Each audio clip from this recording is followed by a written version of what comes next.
Hello students, Jai Hind. This is Deepak and welcome to learning Himachal. तो guys, जैसे कि आपको पता है कि हमने जो है आपके एग्जाम के लिए, जो आपके एचएस का एग्जाम है इस साल का, उस एग्जाम के सी सेट के लिए, क्योंकि बहुत से बच्चों की जो है वो यही प्रॉब्लम रहती है, बहुत से बच्चों की दिक्कत जो है वो सबसे ज्यादा सी सेट में रहती है। क्योंकि मैक्सिमम स्टूडेंट्स, अगर आप इस साल का रिजल्ट भी देखोगे तो कुछ बच्चे ऐसे हैं जिनके 110 115 नंबर तक भी आए हैं, लेकिन उनके सी सेट का मिनिमम स्कोर जो है वो क्लियर नहीं हो पाया। उन्हीं स्टूडेंट्स के लिए हम यहाँ पर लर्निंग हिमाचल की टीम जो है वो आपके लिए सी सेट का जो है वो कंप्लीट आपके साथ जो है एक फ्री यूट्यूब कोर्स जो है वो लेकर आए हैं, जिसमें हम आपके साथ, आपने जैसे लास्ट वीडियो देखी होगी तो उसमें मैंने आपको बताया है कि हम कौन कौन से डे में जो है वो कौन कौन से सी सेट के सब्जेक्ट्स के रिलेटेड जो है वो वीडियो लेकर आएंगे, और हर रोज जो है वो आपको डिफरेंट सब्जेक्ट के ऊपर और डिफरेंट टॉपिक्स चैप्टर्स के ऊपर जो है वो आपके साथ क्वेश्चंस को हम डिटेल में डिस्कस करेंगे, उनका कंसेप्ट समझेंगे, शॉर्ट ट्रिक समझेंगे, उन क्वेश्चंस को मैं आपको बताऊंगा किस तरह से सॉल्व करने हैं। तो बहुत ही जरूरी जो है वो आपके एग्जाम के लिए ये रहेगी सीरीज। तो आप हमारे इस चैनल को सब्सक्राइब कर लीजिए सो दैट कि आप इस सीरीज का फायदा जो है वो उठा सकें। बाकी गाइज, अगर आप चाहते हैं कि आपको कंप्लीट सी सेट का जो है वो क्लासेस लगानी है, कंप्लीट कोर्स जो है वो सी सेट का चाहिए, जिसमें आपको complete lectures live plus recorded, जो कि आपकी क्लासेस लाइव जूम पर भी चलेंगी और रिकॉर्डेड भी जो है वो आपको दी जाएंगी, और इसकी वैलिडिटी आपको लाइफ टाइम तक जो है वो रहेगी। यानी कि आप एक बार एनरोल करते हैं तो आपको जिंदगी भर के लिए जो है वो आपका ये अकाउंट जो है वो हमारी वेबसाइट में बनेगा, और लाइफ टाइम तक वैलिडिटी जो है वो आप यहाँ पे इंजॉय कर सकते हैं। इसके साथ आपको हैंडआउट्स नोट्स मिलेंगे, जिसमें वेरियस शॉर्ट ट्रिक्स के साथ आपको जो है वो दिया होगा हर एक कंसेप्ट। 40+ सेक्शनल टेस्ट, यानी कि हमारे हर एक चैप्टर के बेस पे, और इस तरह से जो है लगभग 30 to 40, और हो सकता है कि आपको मैं एक्स्ट्रा कुछ सेक्शनल टेस्ट दूं अपने लाइव स्टूडेंट्स को, जो कि हमारे लाइव बैच के स्टूडेंट होंगे। तो हमारे 40+ सेक्शनल टेस्ट इसमें रहेंगे। 5 कंप्लीट सी सेट के मॉक टेस्ट जो है वो आपके रहेंगे, जिसमें हिंदी, सॉरी, इंग्लिश, रीजनिंग और मैथ्स जो है वो रहेगा। ठीक है, तो ये कंप्लीट आपका रहेगा। ठीक है, कोशिश करेंगे कि हिंदी में भी जो है हम मैथ्स और रीजनिंग के क्वेश्चन आपके लिए लेकर आए, लेकिन हमारा जो रहेगा मेनली पर्सपेक्टिव इंग्लिश मीडियम का रहेगा, क्योंकि हमारा जीएस का जो है वो भी हमारा इंग्लिश मीडियम का ही है। तो मेनली जो हमारा रहेगा वो इंग्लिश मीडियम का रहेगा। ठीक है, तो maths, reasoning, English complete mock test जो है वो आपका सी सेट का रहेगा। उसके चैप्टर वाइज प्रैक्टिस क्वेश्चंस आपको दिए जाएंगे, यानी कि हर एक चैप्टर के बाद आपको उसके प्रैक्टिस क्वेश्चन जो है वो दिए जाएंगे। ठीक है, और अगर जो बच्चे सिर्फ हमारे रिकॉर्डेड कोर्स ही खरीदते हैं तो उनके लिए लाइव जो है वो डाउट क्लासेस हम शेड्यूल करते हैं, जो कि हर वीकेंड जो है वो आपकी रहती हैं। बाकी जो लाइव क्लास के स्टूडेंट रहेंगे उनके लिए तो कभी भी वो जो है वो डाउट्स अपने पूछ सकते हैं, कोई इशू नहीं होता। ठीक है, वो तो हर रोज उनकी लाइव क्लासेस चलेंगी। तो आपके लिए जो ये कोर्स है सिर्फ 5999 का है, तो आप जितना जल्दी कर सकते हैं, ओनली 20 स्लॉट्स जो है वो अवेलेबल है। ठीक है, तो जितना जल्दी आप हो सकते हैं आप एनरोल कर सकते हैं, और ये आपके एग्जाम के लिए बहुत ही ज्यादा जरूरी रहेगा। तो बात करते हैं आज के हमारा टॉपिक, जो परसेंटेज का टॉपिक जो है वो हमारा आज का है। ठीक है, और इस परसेंटेज के टॉपिक को जो है वो हम यहाँ पर आज बेसिक से एडवांस क्वेश्चन तक जो है वो लेकर जाएंगे, और उसको जो है वो हम सॉल्व करेंगे। वेरियस क्वेश्चन है जो कि आपके सी सेट से मतलब कि रिलेटेड जो है वो आपके ये क्वेश्चन है जो प्रीवियस ईयर में पूछे जा चुके हैं। तो इनको जो है वो आज हम आपके साथ डिस्कस करेंगे। तो गाइज देखिए, जैसे कि आज का हमारा पहला क्वेश्चन है, आज का हमारा फर्स्ट क्वेश्चन है कि a number is first increased by 30%। आपको बोला है कि एक नंबर है जो कि पहले 30% बढ़ाया जाता है, देन डिक्रीज्ड बाय 20%, तो what is the overall percentage change. अब आप बोलेंगे सर, एक नंबर है, हमें वो नंबर पता ही नहीं है, तो हम किस तरह से जो है वो निकालें, है ना। तो मैं बच्चों को बता देना चाहता हूँ कि इस तरह के क्वेश्चन जो है वो आपके एग्जाम में आते हैं। सिंपल, आपको जो है वो आजकल क्वेश्चन इतने नहीं पूछे जाते हैं, हालांकि ये भी बहुत आसान क्वेश्चन है जिन बच्चों ने कॉन्सेप्ट बेसिक चीजें जो है वो पढ़ी हुई है ना। तो इसको करने के दो तरीके हैं, आपके पास कंसेप्चुअल तरीका भी है और आपके पास शॉर्ट ट्रिक भी है। कंसेप्चुअल तरीका ये बोलता है कि सपोज कर लो कि आपके पास वो नंबर है एक्स। अब क्या कर सकते हैं आप, आपको बोला कि ये नंबर पहले 30% बढ़ाया गया, तो एक्स प्लस 30% ऑफ एक्स जो है आप कर सकते हैं। ठीक है, उसके बाद आपके पास यहाँ पे जो वैल्यू आएगी उसके साथ आप क्या कर सकते हैं, देन डिक्रीज बाय 20%, तो -20% ऑफ ये वाली वैल्यू। ठीक है, तो आपके पास क्या आ जाएगी, एक फाइनल वैल्यू जो है वो यहाँ पर आ जाएगी। अब x क्या है, आपकी इनिशियल वैल्यू, और ये क्या है, आपकी फाइनल वैल्यू। अब आपको बोला कि नेट परसेंटेज चेंज, यानी कि ओवरऑल परसेंटेज चेंज आपने बताना है कि क्या रहेगा। तो अब आपको पता है कि नेट परसेंटेज चेंज का जो फॉर्मूला रहता है कंसेप्चुअल तरीके से, वो क्या रहता है आपका, final value minus initial value upon initial value into 100। तो यहाँ पर आप ये वैल्यूज पुट कर डायरेक्ट आप परसेंटेज निकाल सकते हैं। लेकिन कुछ जो बच्चे हैं, ठीक है, जिनको ये, अगर जिन्होंने पढ़ा है या नहीं पढ़ा है, तो उनको मैं बता देना चाहता हूँ सभी स्टूडेंट्स के लिए कि आप इसको जो है डायरेक्ट शॉर्ट ट्रिक से भी कर सकते हैं। अगर इस तरह का कोई क्वेश्चन आता है तो कंसेप्चुअल तरीका तो मैंने आपको यहाँ पे बता दिया, लेकिन अगर आपको शॉर्ट ट्रिक लगानी है तो आप शॉर्ट ट्रिक का यूज भी जो है वो कर सकते हैं। शॉर्ट ट्रिक क्या होती है, शॉर्ट ट्रिक होती है आपकी plus minus A plus minus B plus plus minus A multiply by plus minus B by 100। अब देखिए ये plus minus A plus minus B जहां पे लिखा तो इसका क्या मतलब है कि अगर आपकी परसेंट इंक्रीज हो रही है तो उस टर्म के साथ आप प्लस लगाएंगे, जहां पे आपकी परसेंट डिक्रीज हो रही है तो उस टर्म के साथ आप माइनस लगाएंगे। तो अगर हम इसको वैल्यू को यहाँ पर लें तो आपके साथ हम यहाँ पे क्या कर सकते हैं, देखिए प्लस माइनस ए, अब पहली जो ए वैल्यू है वो इंक्रीज हो रही है तो प्लस 30, अगली डिक्रीज हो रही है तो माइनस 20, ये प्लस का प्लस रहेगा, सेम यहाँ पे 30 मल्टीप्लाई बाय माइनस 20 बाय 100, तो कितना आ जाएगा 30 माइनस 20 10, और 30 मल्टीप्लाई बाय 20, ठीक है 600, तो कितना आ जाएगा ये माइनस 600 बाय 100, ठीक है क्लियर। तो अब देखिए यहाँ पे हम करेंगे डिवाइड करा 6, तो 10 माइनस 6 क्या आ गया आपका 4%, तो यानी कि आपका ऑप्शन नंबर ए जो है वो क्या हो जाएगा, एकदम करेक्ट ऑप्शन जो है वो रहेगा इस क्वेश्चन का। क्लियर, चलते हैं हमारे नेक्स्ट क्वेश्चन, जो हमारा सेकंड क्वेश्चन है, that is the price of an article is increased by 25%, कि जो प्राइस ऑफ एन आर्टिकल है उसको पहले 25% से बढ़ाया जाता है, देन अगेन बाय 40%, उसके बाद अगेन 40% उसको बढ़ाया जाता है। तो आपको लगे by what percent should the new price be reduced to bring it back to the original price, कि हम जो है कितने परसेंट से जो है वो उस नए प्राइस को रिड्यूस करेंगे ताकि वो ओरिजिनल प्राइस जो है वो बन जाए। सबसे पहले हम इसको किस तरह से करेंगे, इस तरह इसको हम मानेंगे कि मान लो कि जो हमारे पास ओरिजिनल प्राइस है, ठीक है ओरिजिनल प्राइस हमारे पास 100 रुपीज है, ठीक है, पहले आपको बोला है कि 25% बढ़ाया तो क्या हो जाएगा 100 प्लस 25% ऑफ 100, तो ये आ जाएगा आपका 125। उसके बाद आपको बोला है कि 40% फिर से बढ़ाया, तब 125 प्लस 40% ऑफ 125, तो ये आपका आ जाता है लगभग 175 के आसपास, ठीक है, तो 175 हो गया। तो ठीक है, अब बढ़ाने के बाद सारा हमारे पास आ गया 175 रुपए, ठीक है।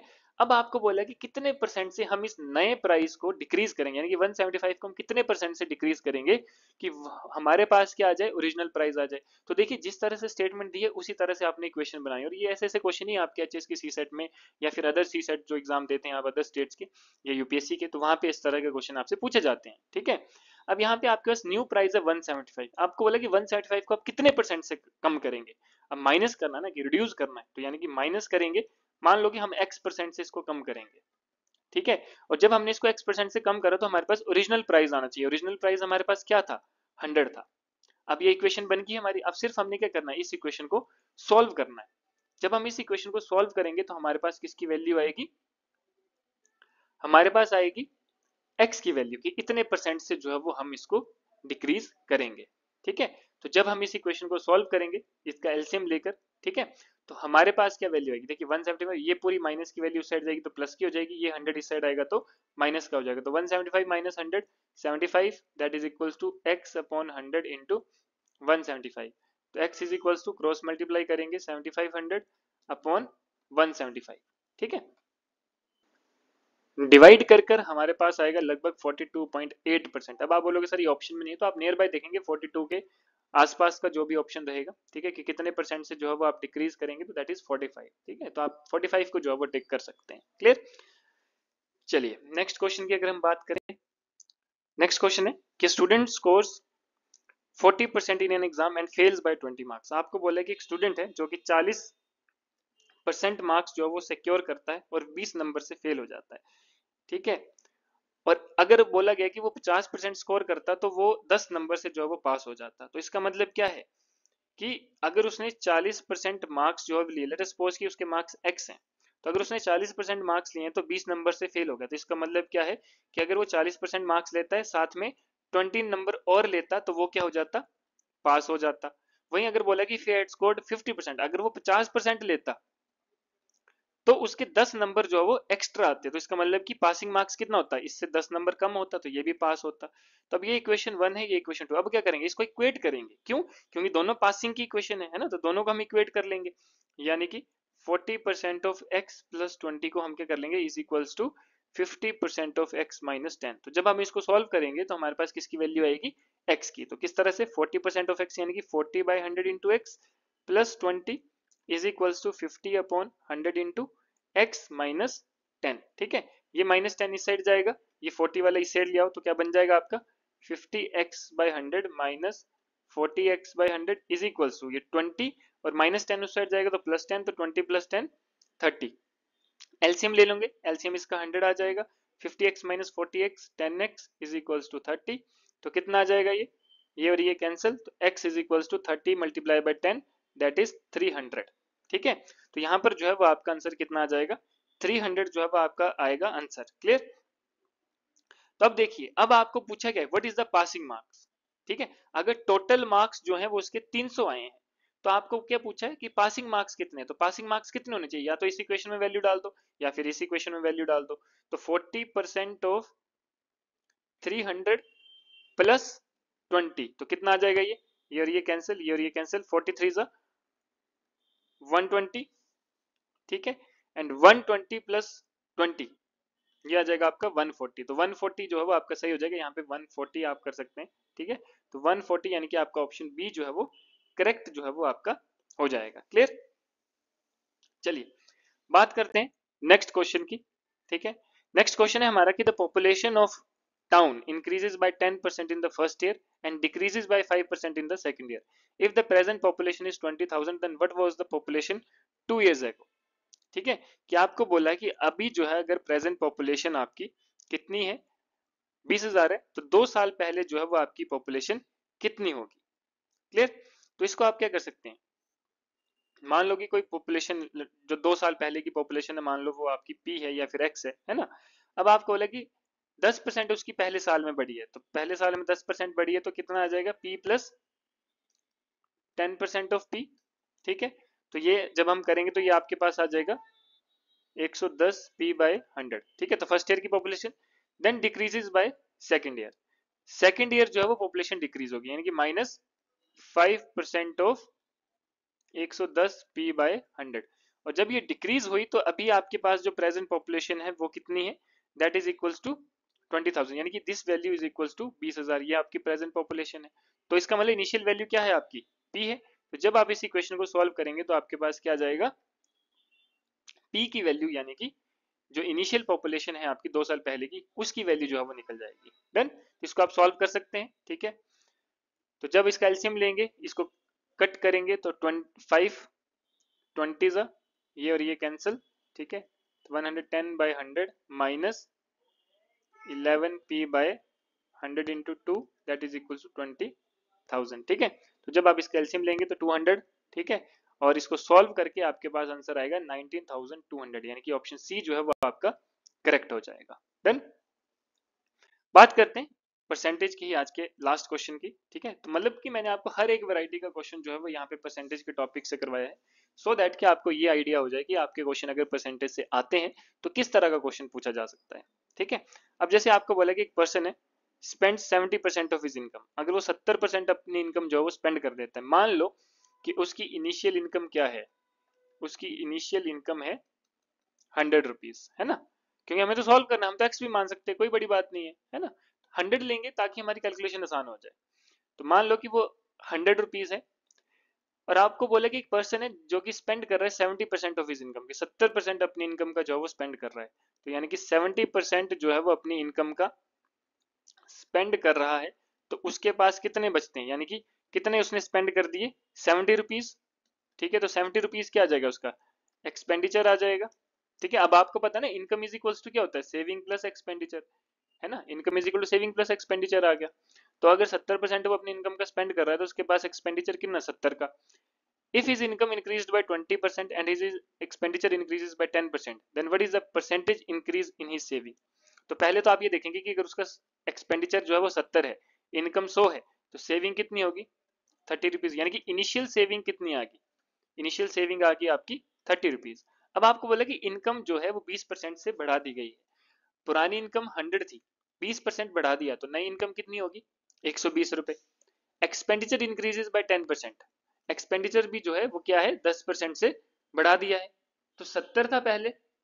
ठीक है, 70 का 10% और बढ़ा दिया, तो आपके पास कितना आ जाएगा, 77 आ जाएगा। तो ये तो नई इनकम आ गई, इनकम न्यू, और एक्सपेंडिचर न्यू कितना आ गया 77, क्योंकि 70 था ना पहले, इसका 10% बढ़ाया तो 70 प्लस 7 हो जाएगा, तो 77 एक्सपेंडिचर हो गया। तो नई सेविंग कितनी आ जाएगी, न्यू सेविंग आपकी आ जाएगी 120 माइनस 77 दैट इज 43। अब 43 आपकी नई सेविंग आ गई और इनिशियल सेविंग थी 30, तो कितने परसेंट का जो है वो चेंज आया, तो वो कैसे निकालेंगे, नेट परसेंटेज चेंज क्या होती है, final value minus initial value by initial value into 100, ये हमने स्टार्टिंग में करा था। ठीक है, तो कितना आ जाएगा 13/30 इंटू 100, इससे ये कैंसिल, तो कितना आ जाएगा 130/3। तो 130/3 का मतलब कितना आ गया आपका, that is nearly equal to 44। ठीक है, तो 44% के इक्वल जो है वो आपका आएगा, यानी कि 43.333 आपका। तो आप इसको जो है नियरली आप 45%, यानी कि ऑप्शन डी जो है वो आपका क्या हो जाएगा, करेक्ट ऑप्शन जो है वो रहेगा। क्लियर, तो इस तरह के जो है वो आपके परसेंटेज के क्वेश्चन जो है वो आपके एग्जाम में आ सकते हैं। क्लियर, तो इसी तरह से जो है वो आप हमारे साथ जुड़ सकते हैं, ताकि आप हर एक टॉपिक के जो आपकी सी सेट में आता है, एग्जाम में पूछा जाता है, क्योंकि हम जो ये टॉपिक लेकर आ रहे हैं वो प्रीवियस ईयर क्वेश्चंस को एनालाइज करने के बाद ही आपके लिए ये टॉपिक्स और इस तरह के क्वेश्चंस जो है वो लेकर आ रहे हैं। ठीक है, तो आप अगर चाहते हैं कि आप डिटेल में हर एक चीज करें, तो आप जो है वो हमें सब्सक्राइब कर सकते हैं, हमारे साथ जुड़ सकते हैं, सो दैट कि आपका हर एक चीज जो है वो आपकी कंप्लीट हो जाए सी सेट एग्जाम के लिए। बाकी अगर आप चाहते हैं कि फुल कोर्स आप ज्वाइन करना चाहते हैं, लाइव क्लासेस ज्वाइन करना चाहते हैं, तो हमारी क्लासेस जो है वो जल्दी शुरू होने वाली है सी सेट की, तो आप जल्दी से जल्दी जो है एनरोल कर सकते हैं। ओनली 20 स्लॉट्स जो है वो हमारे रहेंगे। बाकी आप हमें सब्सक्राइब करें, हमारे साथ जुड़े, सो दैट कि आप नेक्स्ट जो हमारी ये वीडियो रहेगी सी सेट से रिलेटेड, उसका भी जो है वो आप फायदा उठा सकें। तो गाइज आज के लिए इतना ही, मिलते हैं अगले वीडियो में, तब तक के लिए धन्यवाद, जय हिंद।